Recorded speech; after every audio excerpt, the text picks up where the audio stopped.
কোনো এক সময়ের কথা। এক গ্রামে বিজয় নামে এক দোকানদার থাকত। বিজয়ের একটা ছোট্ট গুড়ের দোকান ছিল। ও খুব পরিশ্রম করে আখ চাষ করত, আর তা থেকে প্রাকৃতিক উপায়ে গুড় বানাতো আর নিজের দোকানে বিক্রি করত। বিজয় তার পরিশ্রমের ফল পায়, আর ওর গুড়ের দোকান গ্রামে খুব ভালোভাবে চলতে থাকলো। বিজয় তাজা আর সুস্বাদু গুড় বানাতো, এই জন্য সব গ্রামবাসী শুধু বিজয়ের দোকান থেকেই গুড় কিনে নিয়ে যেত। আর ধীরে ধীরে বিজয়ের ভালো লাভও হতে থাকলো। তখন এক গ্রাহক বলল, বিজয় ভাই, 1 কিলো গুড় মেপে দাও।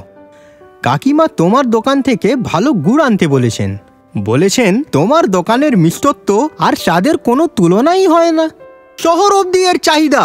তখন বিজয় বলে,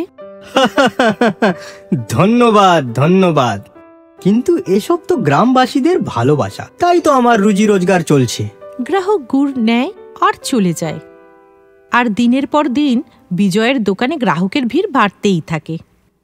আর কিছু শহরের ব্যবসায়ীও শহরে গুড় বিক্রি করার জন্য বিজয়ের কাছ থেকে গুড় কিনে নিয়ে যেতে শুরু করলো। দেখতে দেখতে আরও গ্রাহক বাড়তে লাগলো, আর বিজয়ের দোকানে গুড় কম পড়তে থাকলো। এতে বিজয় অনেক লাভ তো করছিলই, কিন্তু বিজয়ের মনে আরও লোভ বেড়ে গেল। আর এক রাতে ও নিজের ঘরে বসে বসে ভাবতে লাগলো, এখন আমার কি করা উচিত? আমার বানানো গুড়ের চাহিদা এতটাই বেড়ে গেছে যে গুড়ই কম পড়ছে। যদি আমি দাম বাড়াই তাহলে গ্রাহক কম হয়ে যাবে।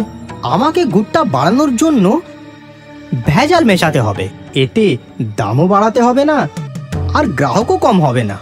তখন বিজয়ের স্ত্রী বলে, এটা তুমি কি বলছো?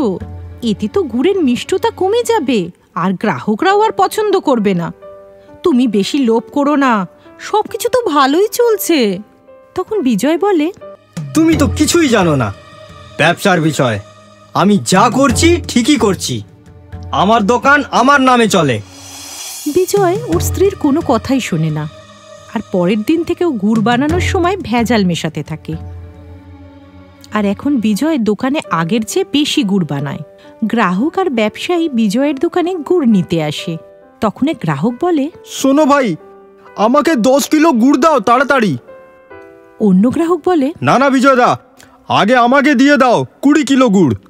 তখন বিজয় বলে, দিচ্ছি, আজ সবাই গুড় পাবে, যতটা চাও ততটাই পাবে। বিজয়ের তৈরি সব গুড় শীঘ্রই বিক্রি হয়ে গেল, আর বিজয় বেশি লাভ হতে দেখে খুব খুশি হলো আর সব টাকা নিয়ে বাড়ি ফিরে গেল।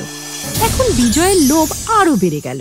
ও লাভের পুরো টাকাই আরো ভেজাল গুড় বানাতে ব্যয় করে দিল, আর অধীর আগ্রহে গ্রাহকের প্রতীক্ষায় থাকলো।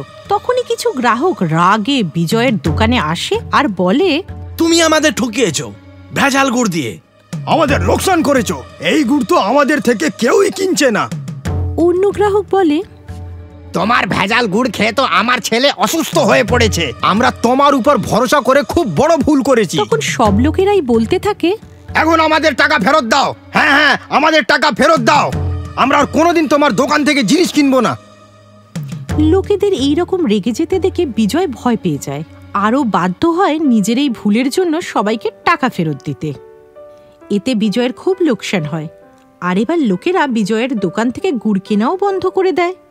এতে বিজয় বুঝতে পারে ও ওর স্ত্রীর কথা না শুনে খুব বড় ভুল করেছে, আর ঋণের কারণে ওকে ওর দোকানও বন্ধ করতে হয়।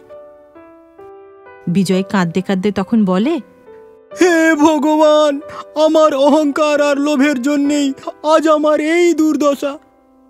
তাহলে বাচ্চারা, এই জন্যই বলে বেশি লোভ করা উচিত নয়, এতে কারও ভালো হয় না।